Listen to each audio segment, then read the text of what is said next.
Welcome to The Executive Appeal, the show for CEOs of early 8-figure companies who feel like the business only moves when they push. If you're running a $10 to $25 million company and every big decision still rolls up to you, your leaders are smart but misaligned, trust is thinner than you'd like, and you're tired of being the hero that keeps everything moving, this is the room for you. I'm your host, Alex D. Tremble, CEO of GPS Leadership Solutions. I help CEOs see exactly where their own leadership is bottlenecking speed and trust, and then install one clear leadership operating system so their executives take real ownership and the business can run fast without them in every fire. Each episode of this podcast has 2 parts. First, we spotlight the guest, their story, what they built, how they think about leading their people. Then we get honest about what's still hard at the top, where things slow down, where trust and ownership break down, and what they're doing to fix it. No theory, just what actually worked in the room when the cameras were off. Now, let's meet today's guest. Hey, Laura, how you doing today, madam? Alex, hello. Great to see you. It is always great to see you. And I know because you're always ripping and running around the world, flying here, flying there, saving lives, kissing babies, shaking hands, all the good stuff. Indeed. Yeah. So I want to jump into this by just being able to provide the audience with an understanding of who you are and what you bring to the table when it comes to leadership. So I kick off with the question, what do we need to know about your past to understand who you are today and how you see the world? I'll tell you 2 of the characteristics that I've heard people use the most to define me. You do the surveys and you go out to past people you've worked with. You do the it's just people give me feedback, right? And the 2 words that people have used to describe me the most are persistent and resilient. And I think those 2 things have carried me. And I usually don't. I think we all pick hard problems, or else people wouldn't need to pick someone for the problem. But I tend to jump in, and kind of push hard to get the results that I'm planning for. I've learned to measure that, by the way, because I could get really heads down with my team and sign us up for too much earlier on in my management career. And I quickly realized that was not going to get the best out of people, the best out of life for any of us. So anyway, I guess that was a long way of saying persistence and resilience has been a big hallmark of me personally, but I'm a very deeply empathetic person. And so if you bring persistence and resilience together with empathy, it's an interesting, combination. But I just really care about my team's members. As a leader, I take the time to get to know them, understand what they like and what they really don't like, and then help them see that usually they see, right? But help them to see maybe some things that could serve them better, right? But in a way that's coming from a real place of understanding. So I'd say the 3 things are persistence, resilience, and empathy. And then the 4th, there is one more, is I almost always, when I run my team meetings, I'll have peers where you can hear their team meeting down the hall and everything's very serious. And my team and I are laughing the entire time, and everything is serious, right? We have to save the world. We have to generate more revenue and, more growth and have more AI orchestration happening, right? All the things. But we have to have fun while we're doing it. And so we laugh a lot. Have to laugh at ourselves, if nothing else. I think there's a reason why I like to start off with this question, because everything you just said,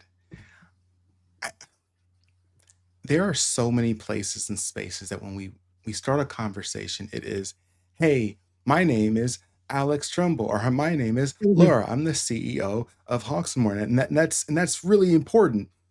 And you are so much more than just the title.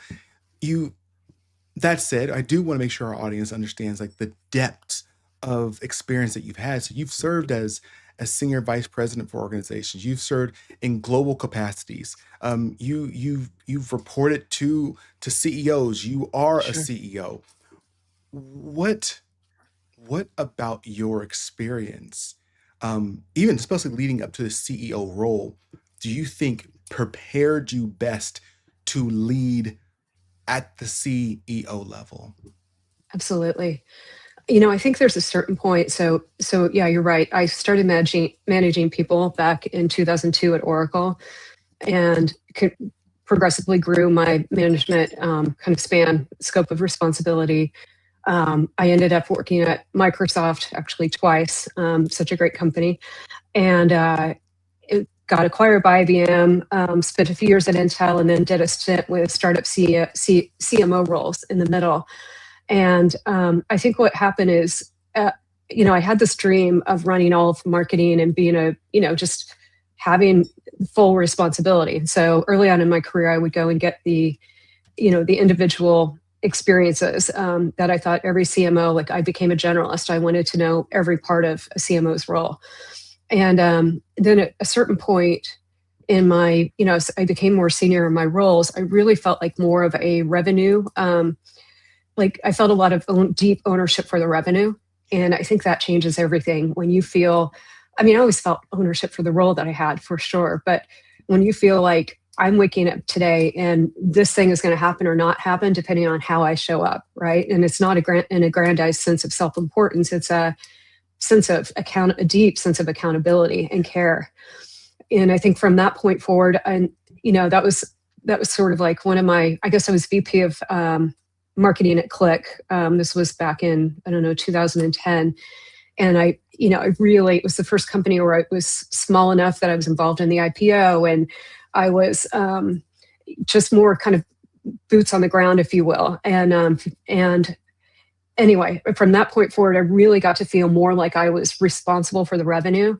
Yeah. And, from that time onwards, I just consistently grew in wanting to have more and more accountability, wanting to have more span of responsibility beyond marketing.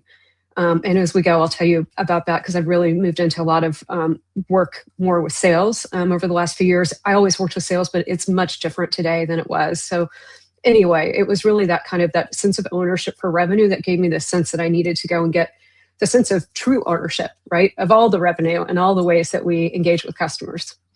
Well, there's two very important points. I think I'll call the first one out is that I'm not sure that everyone understands the difference between sales and marketing.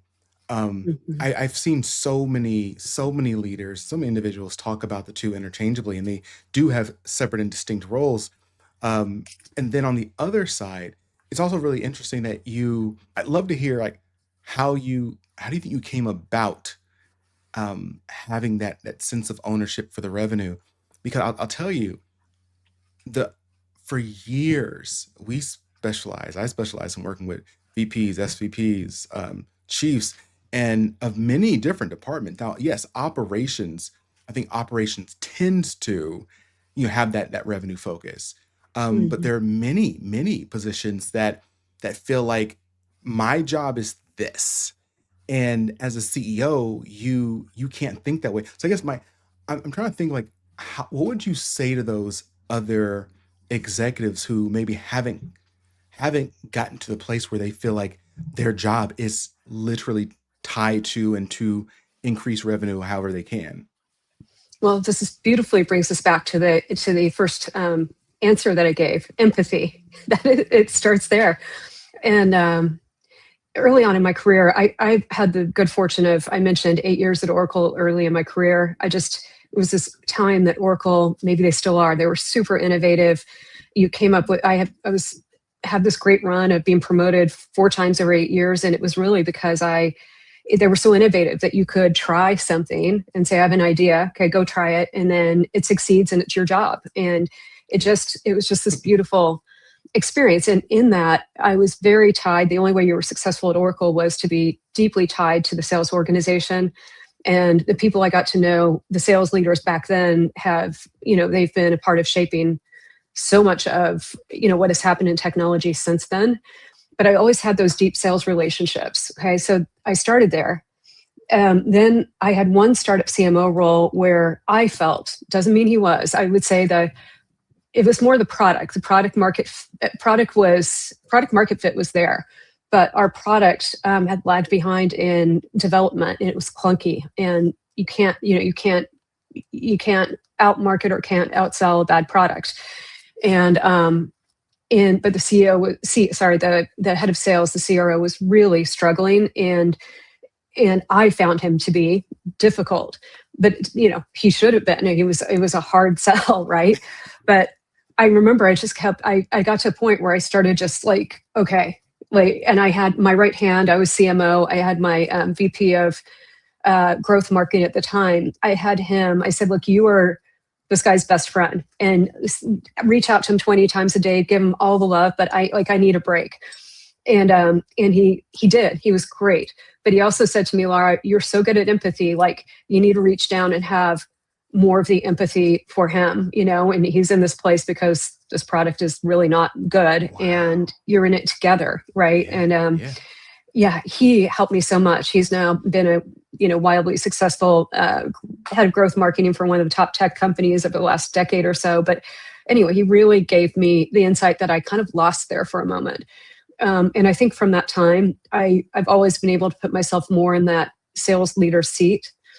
And then the other thing that happened is as I added to my responsibilities, I started leading BDR teams where I would have maybe 12, 15 BDRs on my team who were, back then they would sit in marketing or sales. Sometimes you still see that today. It's usually sales. But there I had a meeting quota I had to set. I had to, it was more clear my contribution to pipeline and revenue. Yeah. And that gave me that even deeper sense of ownership for the revenue. So I think it just was progressive over time. And with AI, that has completely changed. And if we have time, I'll tell you about that. Well, oh my gosh, so tempting. Okay. So because I don't trust myself that we'll have time. Won't wander. Listen. I'd love to hear your thoughts on that. So the AI piece, let's just dive into it. You have some thoughts on it. Let's just jump off there and we'll go into it. Okay. So I told you about, my journey to this sense of ownership of, revenue with sales partners. And what I found happening since, I don't know, maybe like 2021, because there was AI before the LLMs were out, right? I was even at Intel, I had my team using Jasper before even anyone knew what it was. And it was not great compared to what it is now. It's a great tool. But it was so helpful because even back then with remedial things that we could do, we could still go and ask questions that would challenge our thinking. That was the main thing that we got for it. Right. But even back then, my sales team and I, we would collaborate in Jasper together. And I would say, you think I know you told me that's what's resonating with customers. And here's what we saw in our focus groups. Let's take our combined views and put them into Jasper. That was early, right? And it's moved so much further than that now. And now you're in a situation where you can have a marketing leader. Marketing and sales now you can't tell where. In many cases, you can't tell where marketing ends and sales begins. So let's say someone was using an orchestration system and they were orchestrating and they were building, automated actions, and they were building agents between their Marketo or their HubSpot marketing automation and Salesforce or HubSpot CRM. And then they've got data enrichment that they're doing, and they're grabbing signals. There are more signals available today than ever before, right? And it's a matter of actually ignoring the ones that don't matter and acting on the ones that really matter, the alpha signals. And so anyway, at some point as a growth marketing leader or CMO, you can be sitting there and you're like, wow, this is something that normally would have gone right to sales for them to execute. Something happened in the product that usually meant a trigger to sales.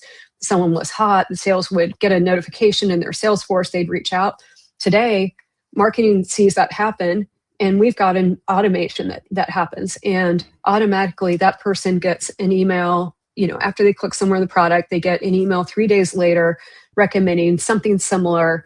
And that all happens. And then an alert goes to the seller that says, hey, They clicked, we sent them the email. Here are the other signals we're seeing, and here's the source of the signals and the date of the signals. So that's how you know you can trust them. Now's the time to act. And you should reach out to them on LinkedIn, you should call them, and you should email them all within a set period of time. But we're doing more and more of the sales piece, and I don't think that means sales is going away. I think marketing and sales will be one at some point. Mm.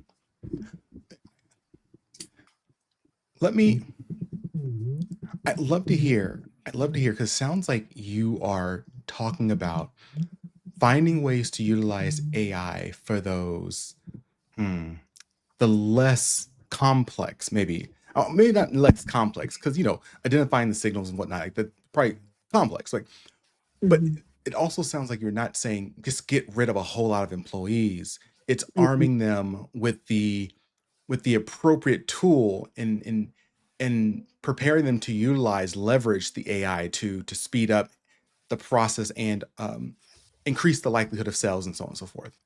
Exactly. And you have the whole situation where sellers have, I don't even know what the latest reports say, but they would say that sellers were spending the least amount of time in their careers on sales because they were updating their CRM, and they were, trying to get ready for their pipeline review, which is both an art and a science, right? The best sellers learn how to be a little bit sly in the pipeline review.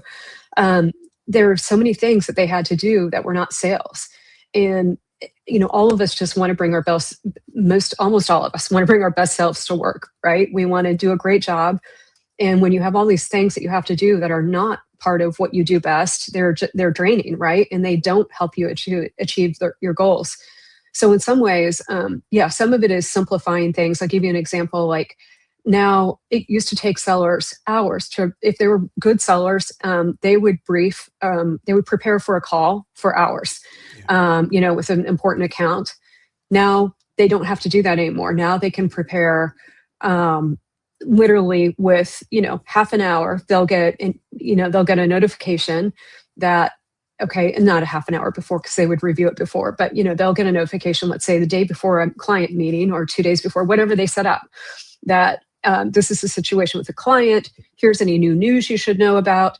And that, like I said, that was hours that now they have back in their days, right? So that's something that's just, the thought before wasn't helpful to them.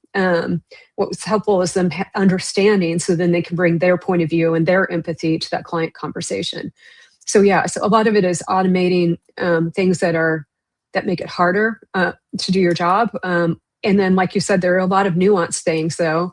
The nuanced signals of, hey, this person left their job 2 weeks ago and they started a new company, and whatever the other 5 factors may be, or 3 that are happening, this is happening in the world and it's related to them or their new company, right?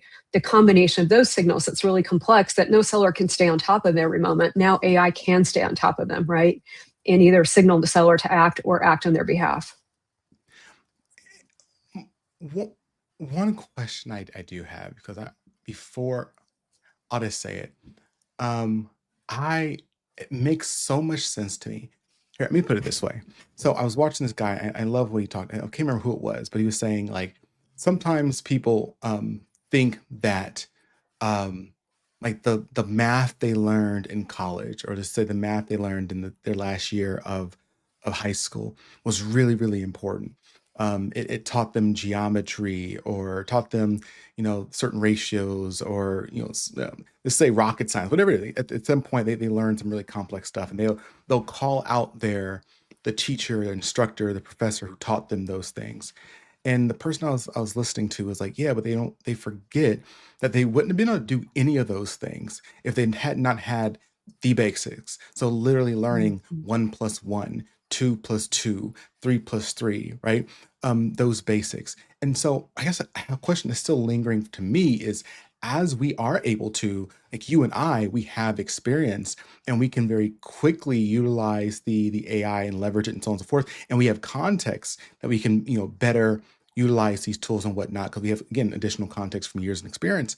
What do we think about those new people coming into the industry who don't have all that additional context, don't know the 1 + 1 = 2, the stuff that we're like, I still see AI sometimes in what we run. I'm like, that sounds nice, but that's not actually realistic. Let me make Hmm. a tweak here. Do you have any thoughts on how leaders should be thinking about and providing space for those more entry level, newer employees to make sure they can grow that bench so they can eventually move into those more senior roles? Yeah. Um, First off, I think you're right. Having the experience that we have, it does give us a big advantage with AI. It doesn't mean advantage as other people are disadvantaged, right? But it gives us, I don't know if I'm saying that correctly, but anyway, it gives us a big advantage to be able to apply that context, right? And continue to push back on LLMs because they are not, I mean, my goodness, there's a reason that I was up late last night. It wasn't because I was out having fun, but I do love AI and it is fun. But I was correcting, my agent and correcting, and I finally got it to the right place. But anyway, for people though who are earlier in their experience and don't always have as much context, what I've seen work for myself and teams that I lead, and also work for peers of mine that I respect, is one, you have to be hands-on with your team, in not hands-on in managing, doing what they do all day every day, but you have to sit like my team. I would sit in a meeting and I would say, hold on, let's like play that out on AI right now, let's go and Mm. quickly build just a basic version of that agent and see what would happen if we does X, Y, and Z. And it show, or even as something as simple as content, let's throw that in and test you know this, or create an agent that will do A/B testing for us. And it's not going to be perfect in the 4 minutes or 8-10 minutes we took in the meeting to work on it, Yeah. but I think they need to see their leader being in it with them, and also demonstrating that it's not perfect. You're going to want to scream before you smile, and but it will delight you the entire time you're screaming. I think they need to see it in you, and that's one of them, is just being very open. And it's like anything as a leader, being willing to fail, in front of your team, the vulnerability. And the other piece of it is giving them boundaries, guardrails, but the ability to, and the expectation uh, to continuously learn within those. So, Mm. an example is you could have someone who was maybe new to an industry, only had a few years of experience, and they were suddenly being asked to write very industry specific content for emails, for webinars.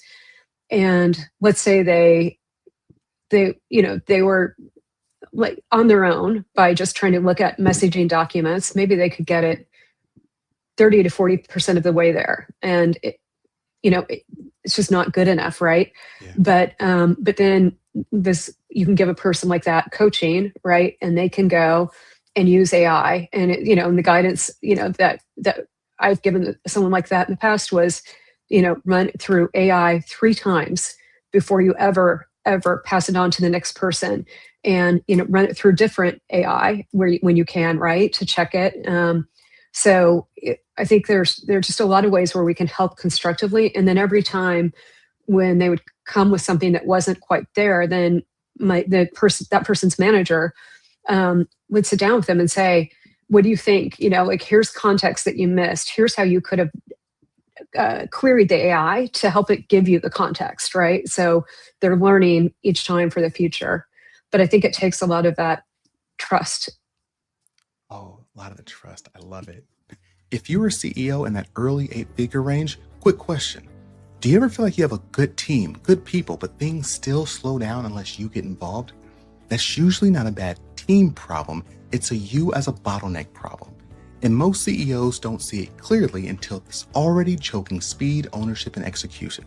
So I put together a quick tool called the 5 CEO Bottlenecks Slowing Your $10 to $25 million company. In about 10 minutes, it shows you where you're personally slowing the business down across strategic clarity, decision speed, delegation, trust, and communication, and which one bottleneck to fix first over the next 90 days. If you're watching on YouTube, scan the QR code on the screen or go to gpsleadership.org/scorecard. That's gpsleadership.com/scorecard. If you're on LinkedIn or Instagram, just comment scorecard below and my team will DM you a link.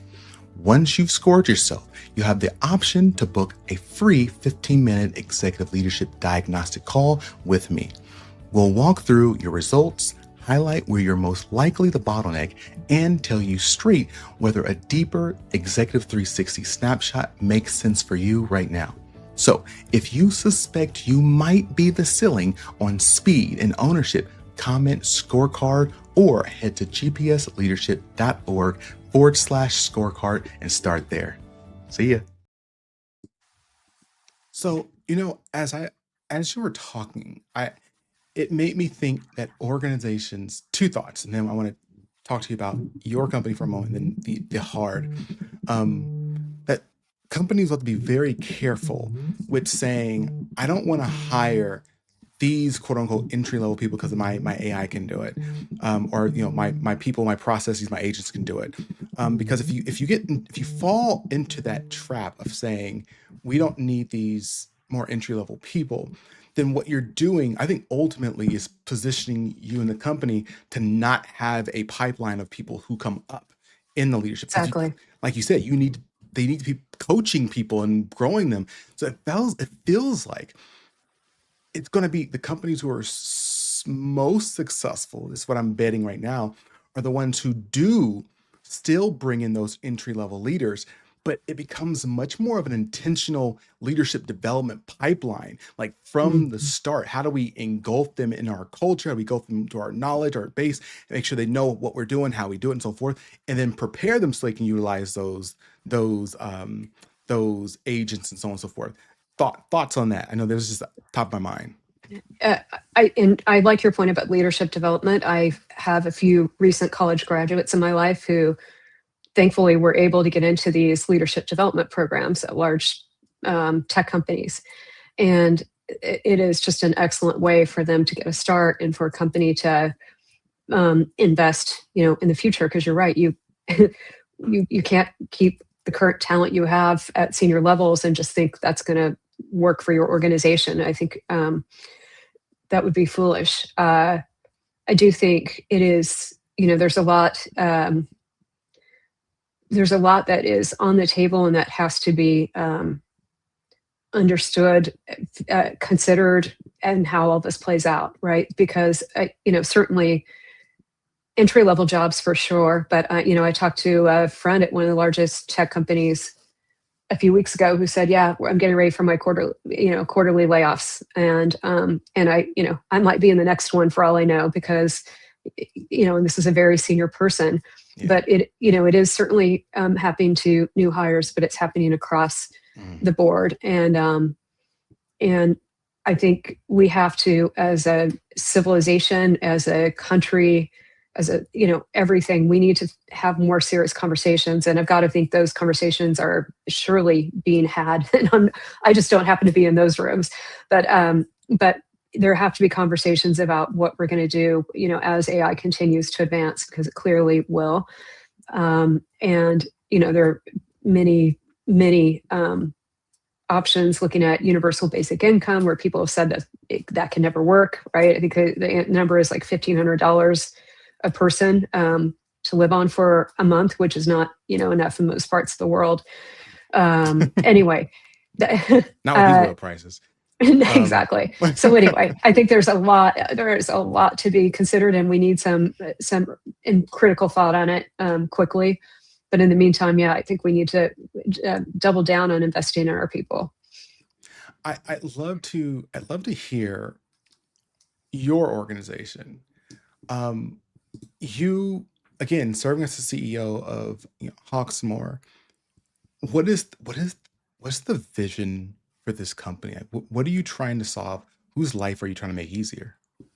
Yeah. So we work with CMOs, CROs, some CEOs when we get kind of earlier stage companies. And it ends up being across the board. I often say the tip of the spear, sales and marketing, and actually customer experience officers as well. And we'll work with companies that are generally in the 500 million range up to divisions within large companies that are, one of the largest banks in the world, as an example. And we come in because they have, they need help with a couple of things. One, they've invested in trying to do a modern job with growth marketing, right? And engage more effectively. And what's happened is people brought in there are so many AI tools, and they brought on all these tools, and they're now they have a plethora of tools. This has been a story that's been repeated throughout history, but it's just happening even more so today. And yet they're not seeing improvements, and they're not seeing, like, the business isn't growing faster. What happens is you have all these tools and you end up with a plate of spaghetti, because they're not connecting to each other properly.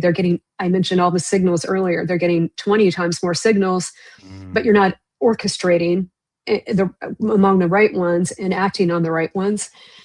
My company, Hawksmoor, we go in and we work with, like I said, CMOs, CROs, chief client experience officers, and customer experience officers. And we help them to, first, with their go-to-market strategy. So we help with their AI-powered go-to-market strategy. And what does that look like today? What should it look like? We'll do, as part of that, a signal analysis. I actually have a signal integrity framework that we use. And we look at what signals do they have today, what signals matter. And it's a full audit. It's a detailed process.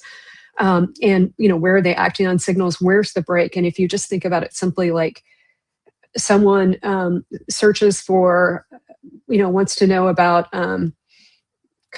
companies that do, help develop leaders, right? And they type something about that into an LLM. From that time to the time they're then referring your business to a friend, right?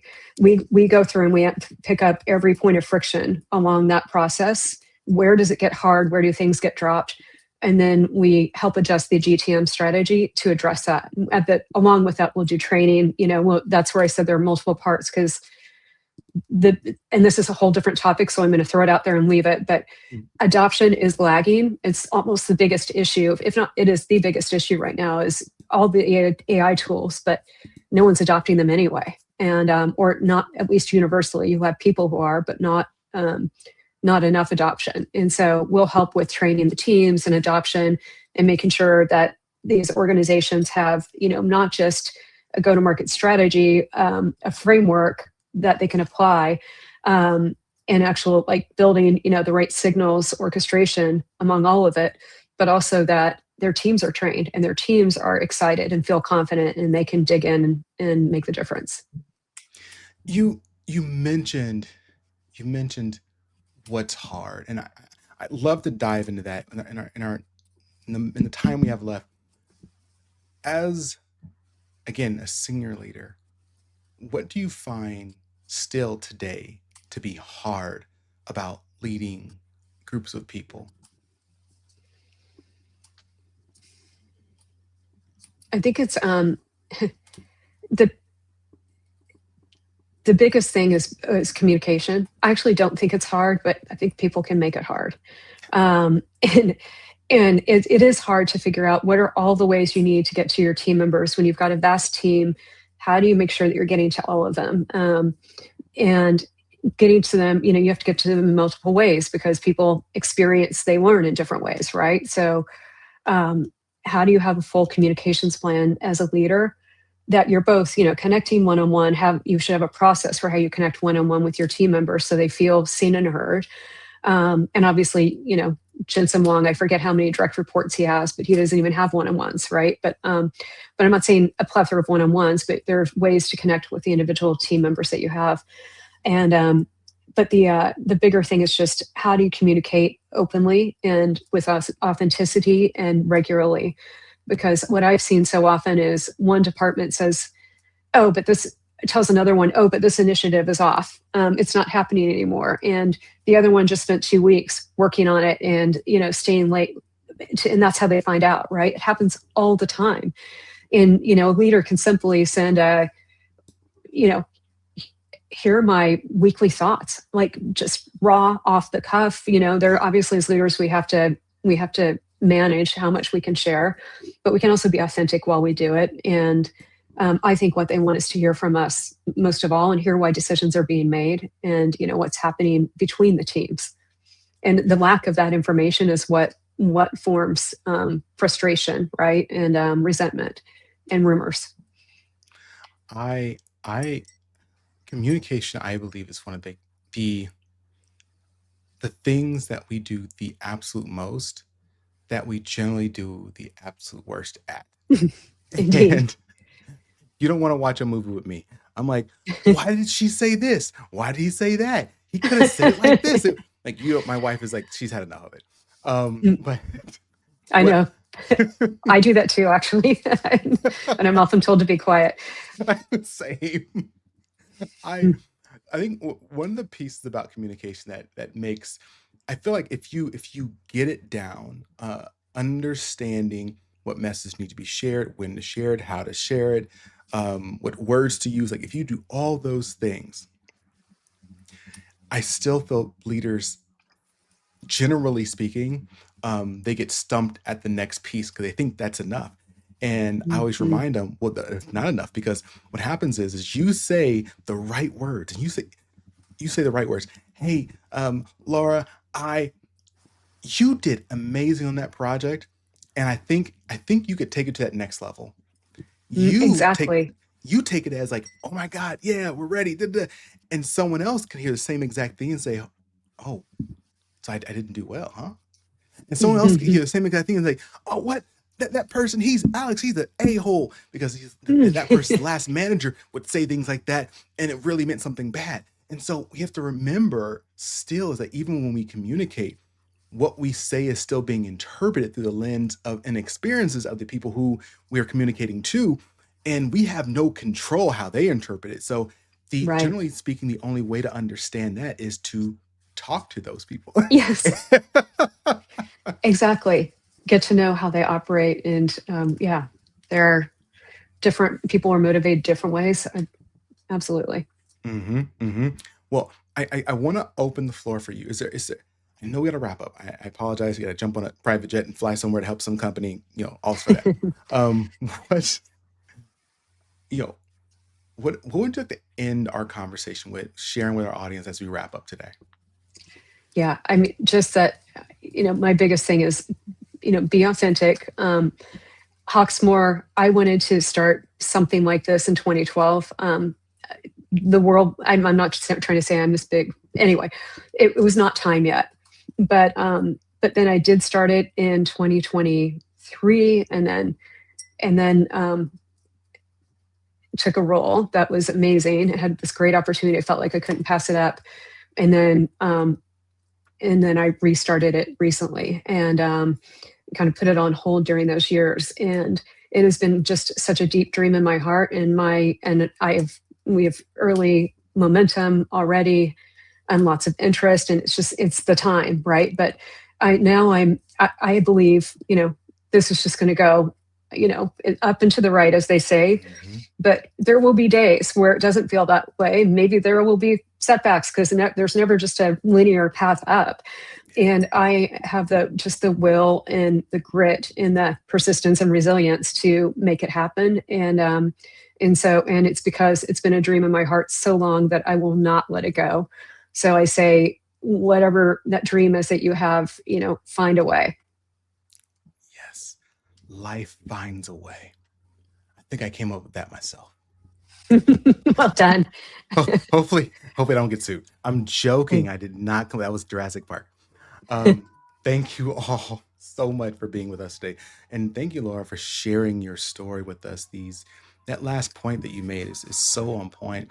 I interviewed Court, the founder and now former CEO of DocuSign, and him and I talked on that episode about he believes that if you work hard enough, long enough, you will fail. Um, Mhm. and Exactly. yeah, it Yeah, was just and they're actually the stories that I feel most proud of, weirdly, because that's every time. Then I use that, and what's the term? I bounce. I always say mhm. I hear bounce in my mind when I fail. But that's a whole nother episode, so I'll leave it there.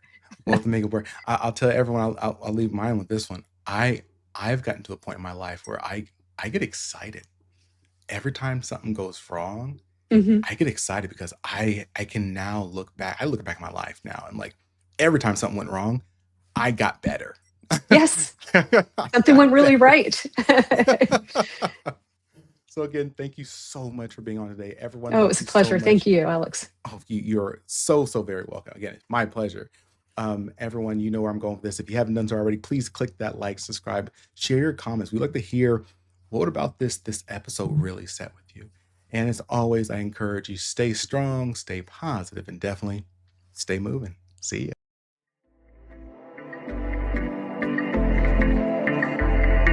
Thanks for listening to The Executive Appeal with Alex Tremble. I invite you to follow The Executive Appeal wherever you listen to podcasts. Follow me, your host, Alex Tremble, across all socials or via email for exclusive webinars, courses, and in speaking engagements on continued topics of executive leadership. So until next time, stay strong, stay positive, and definitely stay moving.